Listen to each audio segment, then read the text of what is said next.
सुद्धा मार्केटमध्ये काम करायची इच्छा आहे, पण तुम्हाला नक्की समजत नाही की बाबा कुठल्या मार्केटमध्ये काम केलं पाहिजे, फॉरेक्स मार्केटमध्ये केलं पाहिजे का इंडियन मार्केटमध्ये केलं पाहिजे.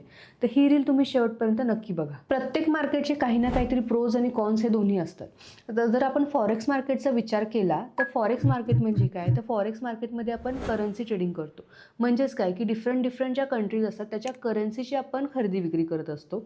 हे जे मार्केट आहे ते आठवड्यातून 5 दिवस ओपन असतं, जे की 24/7 आपण तिथे ट्रेडिंग करू शकतो. त्याचप्रमाणे जर तुम्ही इंडियन मार्केटचा जर विचार केला तर तुम्ही इंडियन मार्केटमध्ये तुम्ही ट्रेडिंग करू शकता शेअर्स, डेरिव्हेटिव्ह आणि इंडेक्समध्ये.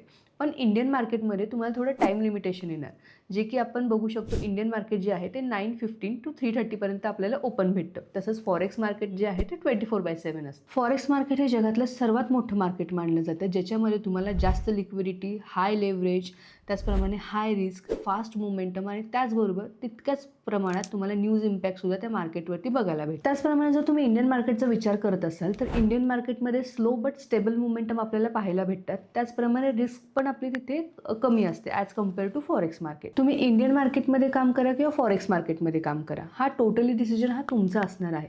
बट एक गोष्ट तुम्हाला लक्षात ठेवणं तितकंच गरजेचं आहे, जेव्हा तुम्ही कुठल्याही मार्केटमध्ये काम करताय तेव्हा तुम्ही तितक्याच पद्धतीने डिसिप्लिन असणं आणि तुमचा माइंडसेट जो आहे तो स्ट्रॉंग असणं गरजेचं आहे. तुमचा अनुभव, तुमची वेळ आणि तुमची रिस्क बेअरिंग कॅपॅसिटी यावर डिसाईड करते की तुम्ही नक्की कुठल्या मार्केटमध्ये काम केलं पाहिजे.